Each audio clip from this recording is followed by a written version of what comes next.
We'd like to begin this podcast by acknowledging the traditional owners of the land on which we meet today, the Whadjuk Noongar people, and pay our respects to elders past, present and emerging.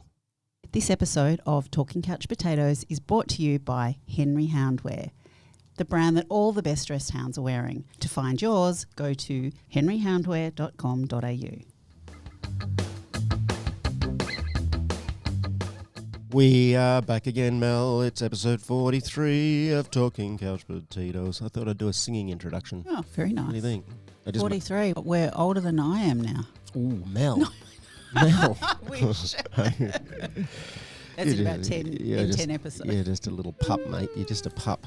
You're a pup full of energy and vigour and vitality. You're right. Do zoomies now and then. I've seen you do zoomies, zooming around here and there to make change. When I roll over in bed, Yeah. that's my zoom. Yeah, Mel always ends up roaching.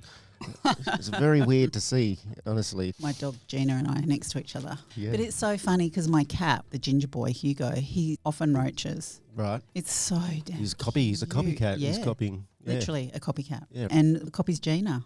Yeah. And you'll sometimes walk in on the bed and they're both roaching. Oh, it's adorable. And he's got the cutest little toe beans because, of course, the cat's got little fluffy, fuzzy ones. And then I feel so bad about moving them, so I go and sleep on the couch. Oh, I literally did that last night. I kid you not, last night. I was watching some shows on the couch.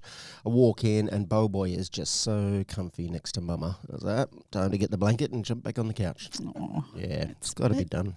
Mel, what's going on in the world of Free the Hounds lately? What's the latest? What's happening? we're in a bit of a holding pattern until we can find out whether or not we're going to get an inquiry. Yep. But, yeah, we're still fighting the fight and informing our supporters Yep. about what's going on. Yep. If you do want to join up to our email, Yep. there's either a link in our website to join up, or you can go onto Instagram, and in our link tree in there, there's a link to follow to add your name to it. We're not people that send out an email every week, but if there's something important going on or something that we feel that our supporters need to know about, Get involved, because you're not expected to sacrifice your entire life to advocacy, No. because we just need people to do little bits and pieces here and there. exactly. We spoke to Amy, new president of CPG, Coalition for the Protection of Greyhounds, last week, and she was outlining the multi-pronged approach. There's the high-level stuff where we work with government, with ministers, that sort of level, right down to just when you walk your greyhound, Yep. be armed with a couple of figures, Just you know? points. Yep. Yeah, exactly. talking points, educate people.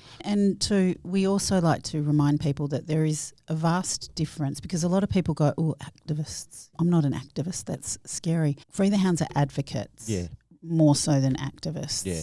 So you don't have to be an activist. Yeah. You can be an advocate, which is just about spreading the word, informing people, Yeah.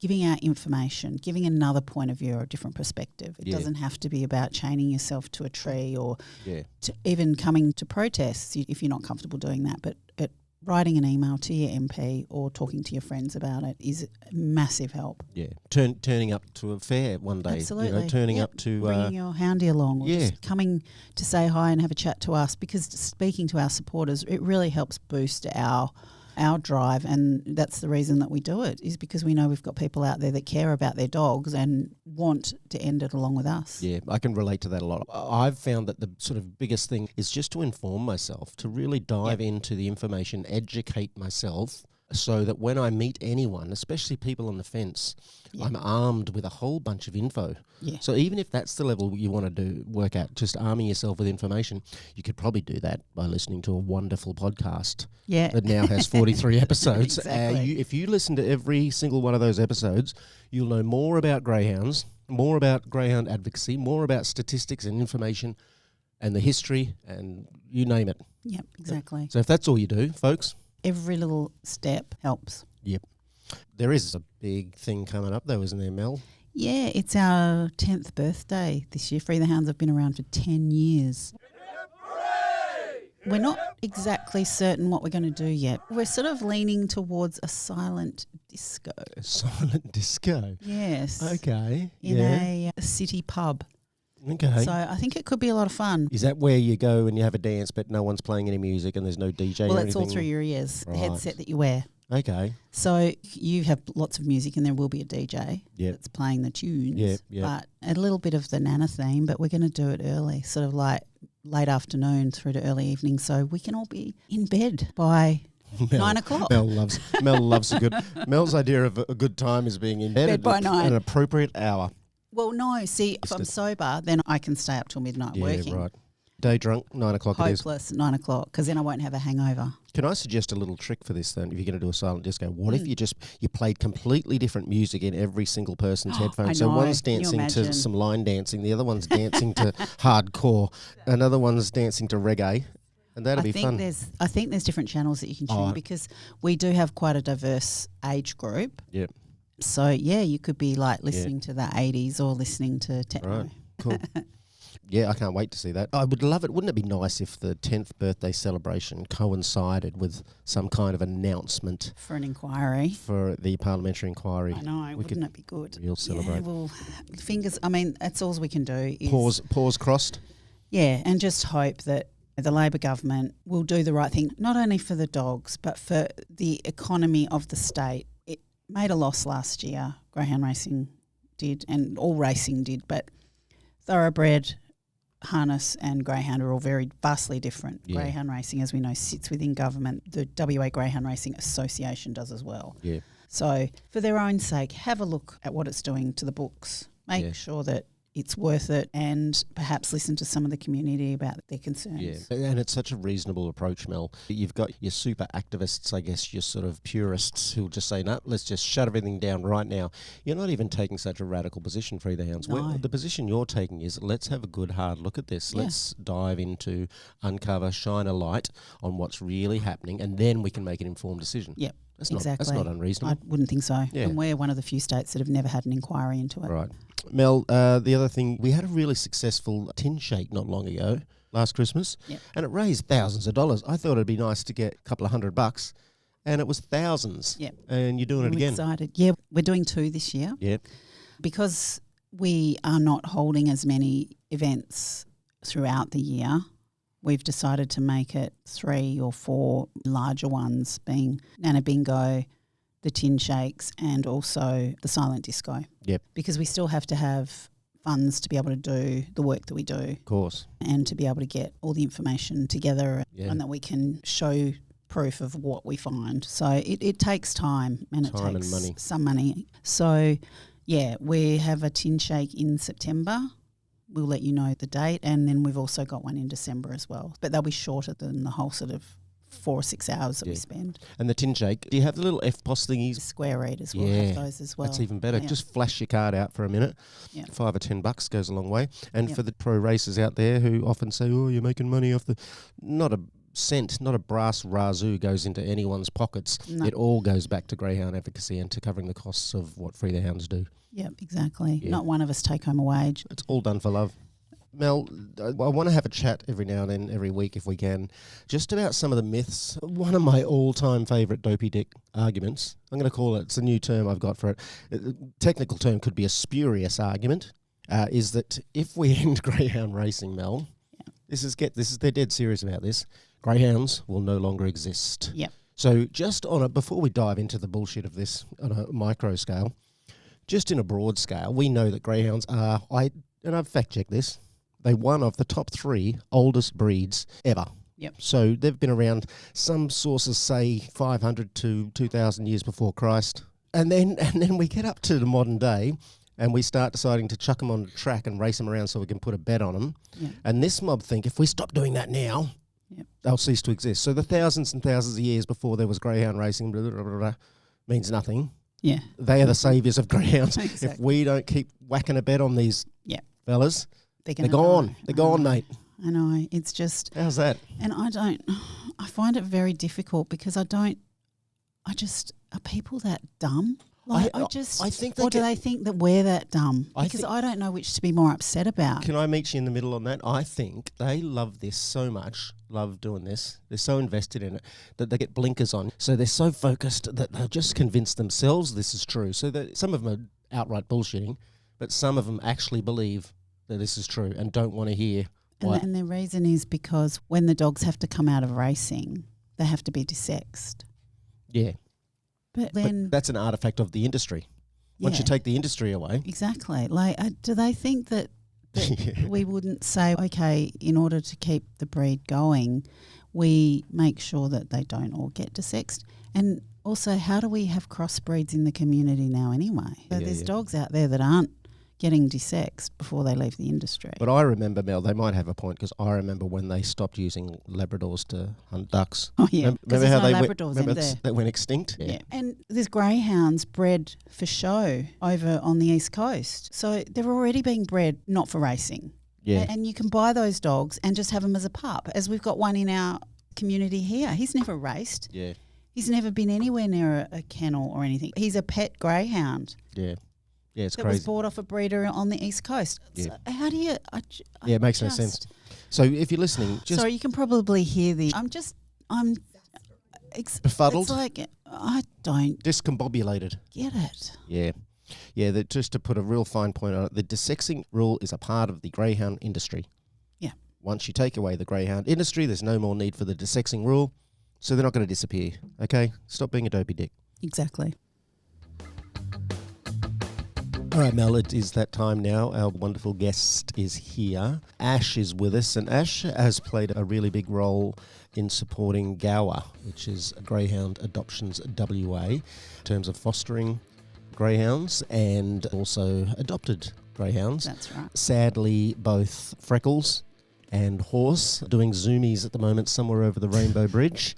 And I think Ash has got some really good depth of experience in fostering and what that means. So welcome to you, Ash. How are you? Hi. Hi, How Ash. are we? Good. We're Lovely good. to see you again and have you here. I love seeing And for any of our followers that see this gorgeous white greyhound on our social media, that is Freckles. Yes. So that was Ash's boy. So he does he does star. I want to quite ask a lot frequently. more about Freckles actually as well, if that's all right. Yeah. I guess I want to start with how you first became involved Oh God, with here we go. greyhounds. You know, your first experience of greyhounds. Well, my story starts a bit sad. Not sad, but you wouldn't expect it. So when I was 18, I was young and dumb. My partner's mum lives really close to Cannington Greyhound Track. Yeah. When I first turned 18, we went there, as you do, Yeah, I did. thinking it was normal Me too, yeah. and having fun. Yeah. I remember I placed a bet on. I didn't know what I was doing. I got Marcello to do it for me. Yeah. Yeah. I remember I placed a bet. There was this. I think it would have been a black dog with a pink vest on with number 4, and I was like, I want that one. I like pink. Yeah. Anyway, later on that night, this dog fell over and broke its leg, and I was mortified. And I was like to Marcello and his friends, that dog is gonna die. Like, I know. They're like, no, it won't die. They'll save it. They'll try to make me feel better. I went home, and that week I did a bit of research, and yeah, that dog died. Wow. Wow. And from that day, I was very interested in greyhounds. Every time we'd go into Vic Park and stuff, we'd see greyhounds. I'm like, oh my God, look at greyhound. But it wasn't the crazy, oh my God, greyhound, Yeah. as yeah. we all do. Do now. Yeah. It didn't have the cultish flavour. No, then it didn't. that it becomes. And then when we moved into our first home in 2018, I really wanted a dog. And I don't know how it came about, but I was like, greyhounds, let's look into it. So I started with the following on the social media, and then I kept nagging Marcello saying, I really need a dog. This is so boring. Mm. A few months later, I seen an event down at Swan Valley. Right.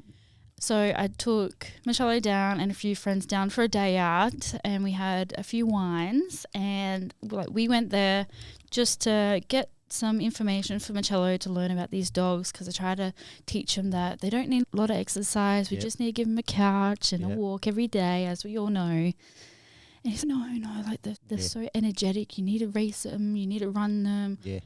Oh, anyway, we got there. I was like, just have a look. Let's talk to everyone. Let's see the dogs. As soon as we walk in, we see Freckles. No. Oh, God. He was beautiful, but me being the mature one, I was like, no, don't get ahead of yourself. We'll put our interest in, which we did. And the whole event, Marcello was walking around, cuddling him. That's a sneaky move. That's a sneak. did. Gemma did the same thing to me with Bowboy.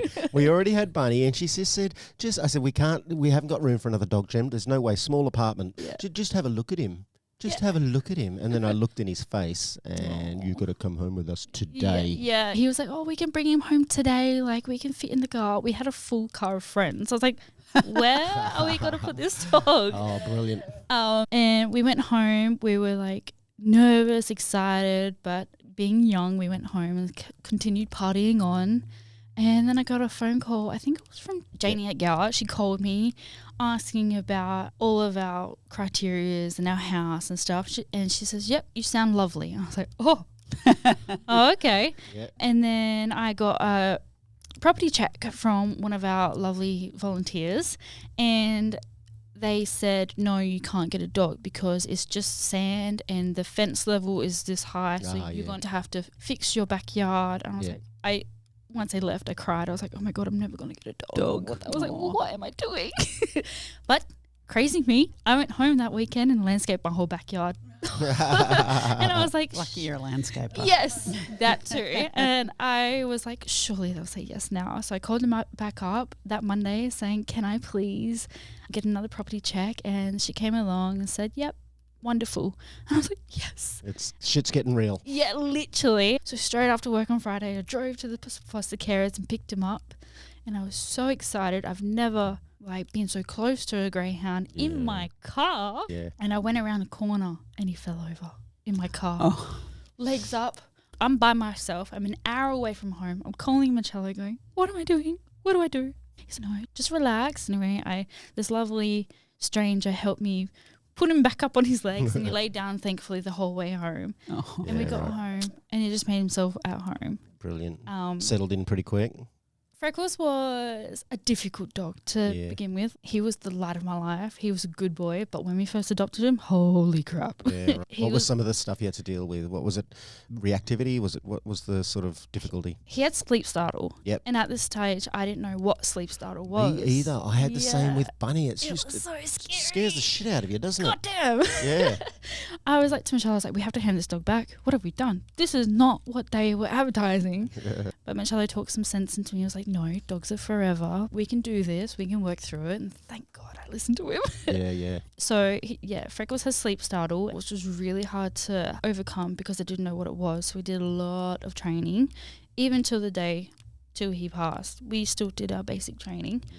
Another thing that I was not prepared for is Freckles interacting with our bird, our lorikeet, Nugs. When Freckles first laid eyes on him, he wanted to eat him.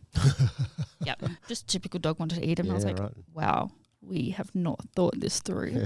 So again, a lot of training went into that. The first 3 months, I had to keep them separated. And then once Freckles felt safe and secure in his home, that's when I slowly started bringing them together in a safely manner. Yeah. I think it took about a year or two. And because Nugs used to be a free bird in the house, and so after a couple of years, I trusted Freckles with Nugs in the same room, but I didn't trust Nugs. Nugs was a cheeky one. The bird. Yes.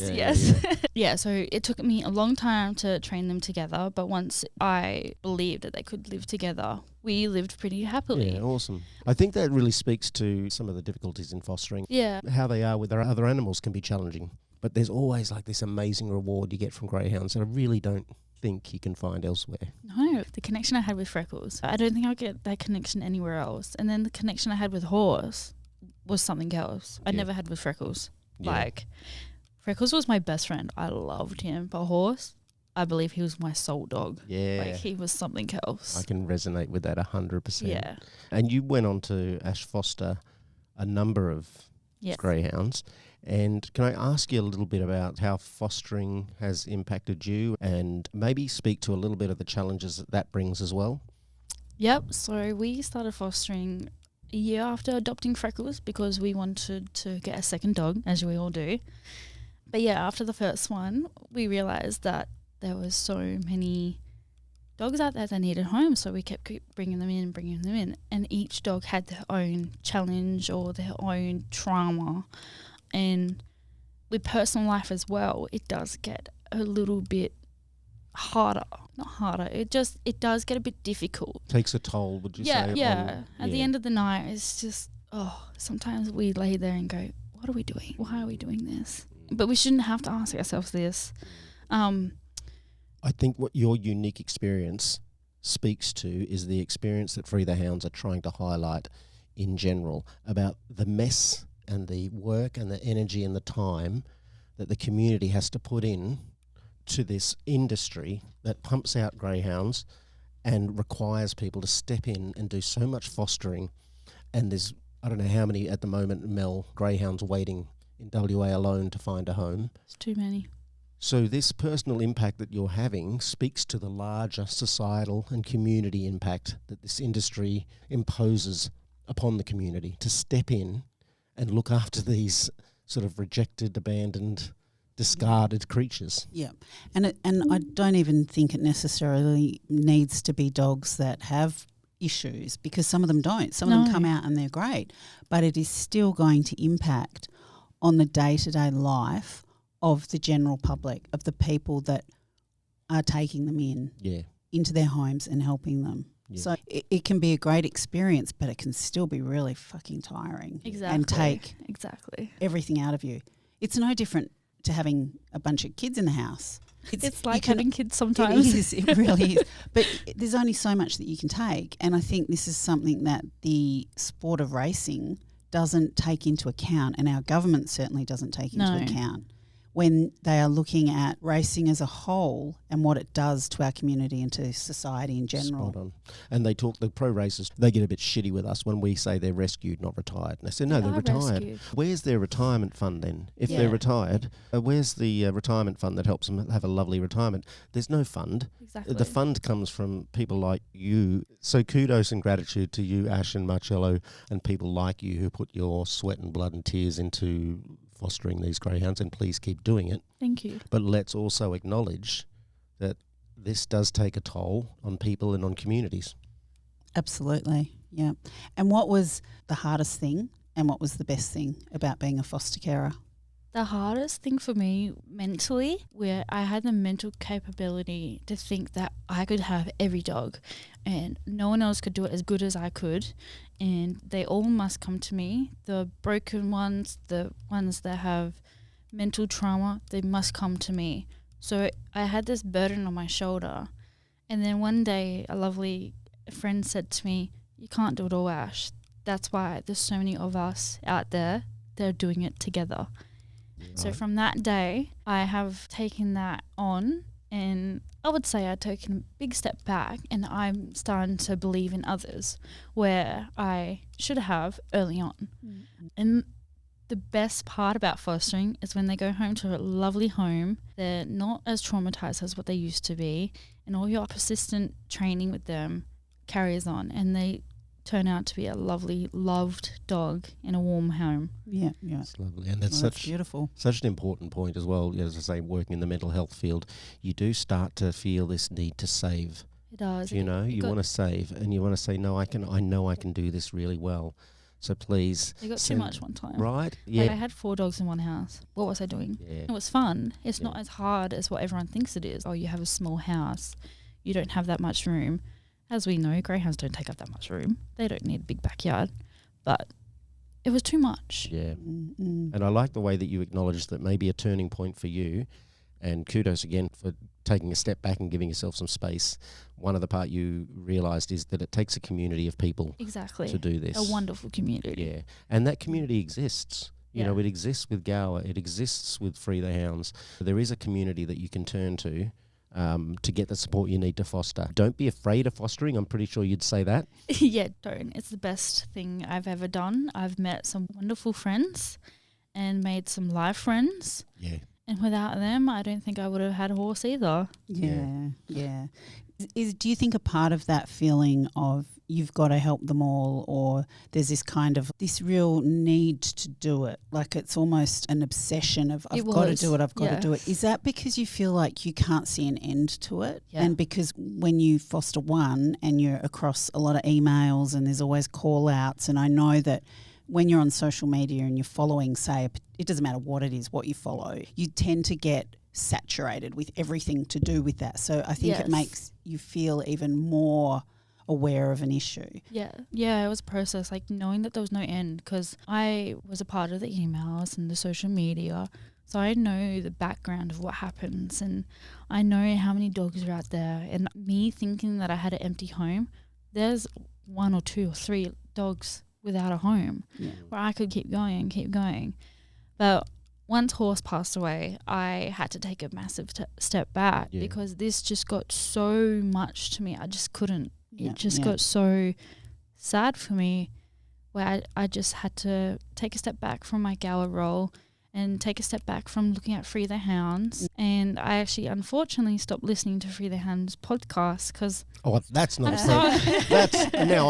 I was with you. I was with you all the way. You guys are great. See, I'm not complaining, but it just...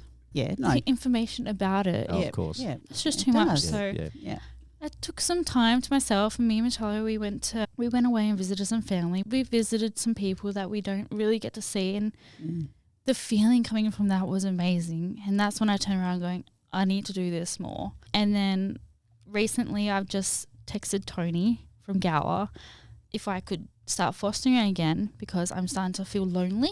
Oh, wow. Which I am. Like a home without a dog is so sad and so boring. A home without a greyhound is not a home. Exactly. Yeah. And there was so much cleaning I could do. I was cleaning windows, for God's sake. So I have 2 wonderful senior foster dogs at home. They're called Molly and Felicity. Wonderful to get back into my old routine. Awesome. But I'm not going to jump into it as what I used to. You've learnt your lessons. I've learnt my boundaries. Yeah. And the need for self-care. Exactly. And the need for space. And this is the stuff I'm trying to teach Mel. The need for some self-care. Whenever I say self-care, Mel always says, is there a greyhound called Self? Yeah. Is that what you mean? Because that's what I think. If there is a phase out, obviously there's going to be a lot of dogs to need to be rehomed. Yeah. But we hope that knowing that it's not continual, like it's a one-off, if you like. Exactly. That might give foster carers some reprieve of that feeling. The relief. There's an end in sight. Yeah. While we will, obviously, there'll be if we get a phase out, when at some time in the future, it is going to happen. One day. That we hope that people will come in and join the cause for the last hurrah, and help these dogs find forever homes, and then that will give foster carers like yourself and Marcello that have done so much and all those involved in Gower a bit of reprieve and going, you know what, I was instrumental while it was happening and I was even more instrumental at the very end of it. Yeah, so that's brilliant. Hopefully it'll be a whole different kind of foster feeling. And just another reason amongst the many we've talked about on the podcast, the economic, the injuries, the death, there's just another reason to turn this industry off, to phase this industry out so that we just don't, and the breeding bonuses and this won't stop. The trauma is felt on the track, off the track, after the racing. So the only way to really stop the trauma is to stop the industry. Yeah. And that's not even us getting into the gambling harm as well. That is a whole other issue that will not stop because the greyhounds stop. Yep. But at least some part of the trauma is being removed from sentient beings. And if you want to know about the gambling part of it, Mel, we spoke to Jackson in episode 18. He's a wagering analyst, someone who understands it. And he's our wagering analyst that we keep in the cellar. In the cellar, yeah. Ash, I want to talk a little bit more about Freckles, if that's all right. Totally go for it. Because Freckles was a bit of as Mel mentioned earlier, a bit of a poster boy. Yes, he was beautiful. For Hounds. He was a beautiful boy. Tell us what made him a poster boy. What sort of made him Freckles? How can he not be a poster boy? So damn cute. When do you come by a white greyhound? Come on. Come on. Yeah, right. Yeah. Freckles was beautiful with fawn ears and just so unique. He was such a lovely boy. He loved everyone. Yeah. Loved every dog. Yeah. So excited to sniff all the bums. Yeah. Yeah. Freckles was just always happy-go-lucky. Hello, I'm here. Not being upset at all by having another dog. Yeah. Total stranger walk into his house. Yeah. He was always so good with them. Yeah, he would welcome any dog into the house. We had friends across the road. We would look after their dogs when they go away. Yeah. Any dog, Jack Russells, Chihuahuas, Great Danes. That reminds me a bit of my bow boy, actually, the way you talk Yeah. about Freckles, Oh, that's good. because Bunny's a daddy's little prissy little princess, frankly. Yeah, she Freckles is. was that to me. But Bo's he's just happy-go-lucky. Even when we take him for a walk, he sees some other people. He's like, Dad, can we just go say hello to them, please? Come on, Dad. No, we haven't got time, mate. Whereas Bunny's, excuse me, I'm on a walk. Yes. So It's all about me. Yeah. Unfortunately, Freckles was happy, yes, I can't complain. But sometimes when we would get new fosters, his sleep startle would arise more than usual. But it wasn't never aggression. It was never physical. He would just be sleeping during the night and just get up and start growling and barking. Some nights were doable and some nights were not. Yeah. But we managed with it. We kept him in his little corner, which I have a little throne there now for him. Can I ask how long it's been since Freckles sort of... 2 years this December. Right. My guess is that Freckles is still present for you. Yes, like I always talk about him. Yeah. I'm never going to shut up about him. Yeah, good. 10 years down the track, 20 years, I carry him on my arm. I was just all the time. I was just looking. You have a veritable Yeah. piece of multiple pieces of art on your arm there. Yes, I call this my little memorial. Who have you got there? You got Freckles. I've got Freckles at the top. Yep. And then I have Horse's favourite toy, the squid on my arm, Yep. which now is Huey's favourite toy. Oh, it's been passed on. And then I have Horse's name on my wrist. And then I have my lorikeet's feet on my arm Oh, wow. because he was a big part of my life as well. It's gorgeous. Yeah. What advice would you have for our listeners who maybe haven't fostered before, are thinking about it? What sort of key pieces of advice would you give? Just patience. Yep. Patience goes a long way. Without patience or without Marcello's patience, I don't think I would be able to keep going. It's a new environment for them. So teaching them how to become a pet is a wonderful feeling. Some dogs just don't know what a microwave is, or they don't know what a dishwasher is. You know, those loud noises, everyday noises. Yeah. Some are petrified. Yeah. So you just got to teach them and be gentle and patient with them. I really love that, what you just said, teaching them how to be a pet, teaching them how to be a companion, because unlike most breeds, they don't have the experience as little puppies of socialization, of enrichment. They're born and bred to run fast and be bet on. So it is a challenge to teach them to be a companion, to be a pet, but it's so rewarding as well because they'll suck it up. They're like, oh my God, I can just lie on the couch and get cuddled. I feel that the first 2 weeks they do feel lost because they don't have the normal schedule, like to go out and train and race and stuff. Yeah. But without Freckles, I don't think I could have done it without him because he taught me and he taught the other foster dogs on how to become a dog. Yeah. And because we used to call him Grumpy Old Man, Yeah. but because he had these mannerisms where he would teach the dogs where I couldn't teach that. Yeah. And now, Peer support. He was a peer support worker. yeah, he was great. And with Freckles' like behavior like that, he taught Horse so many things. Like Horse was such a shut down dog. Yeah. And going into this foster journey now without both of them, I was overthinking it so much, thinking I couldn't do it ever again. Like, how am I going to do it without my dogs? Without teaching him dog quality things.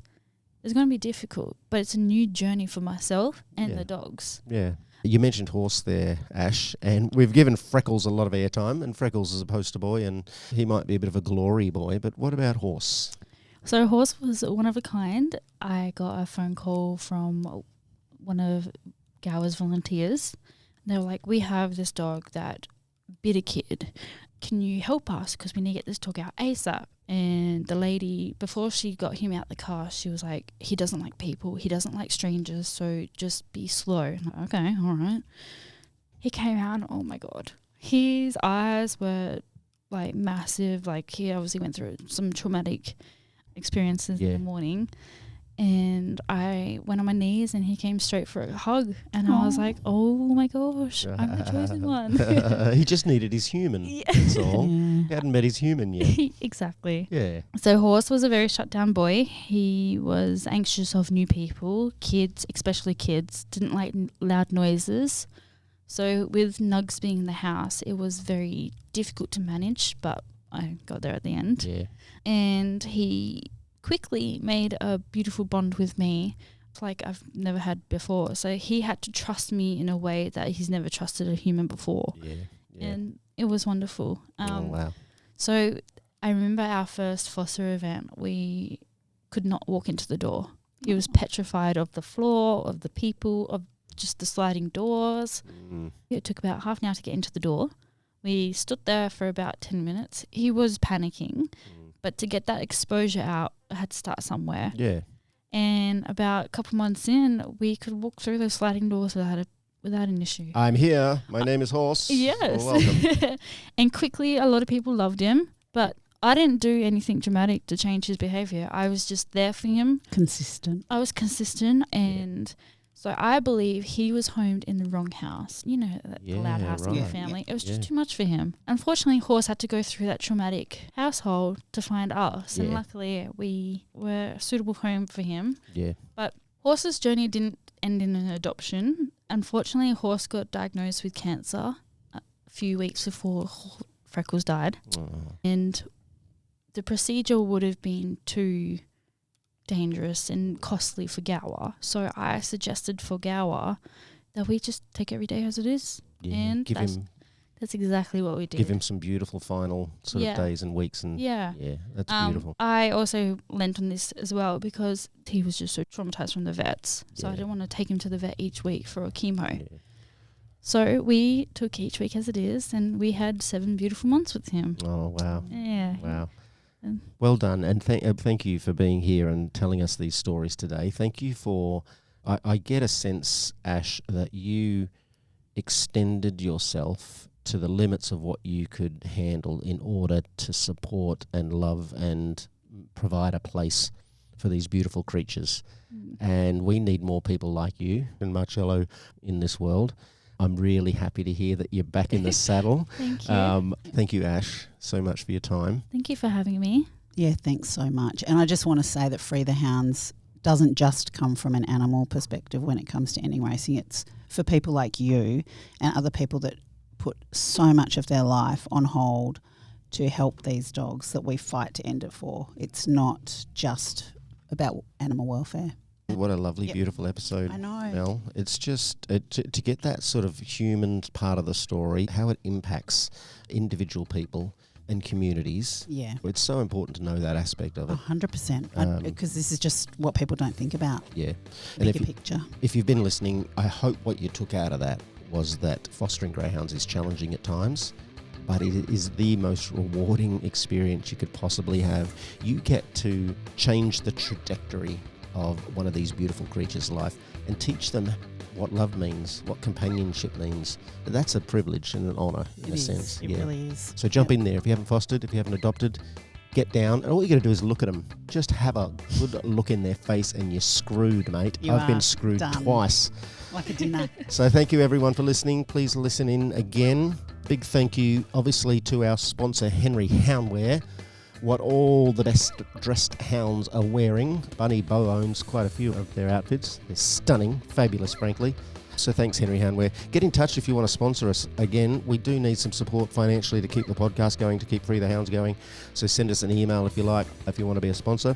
Other than that, just keep listening. So together we will one day, Mel, release the hounds. Amen.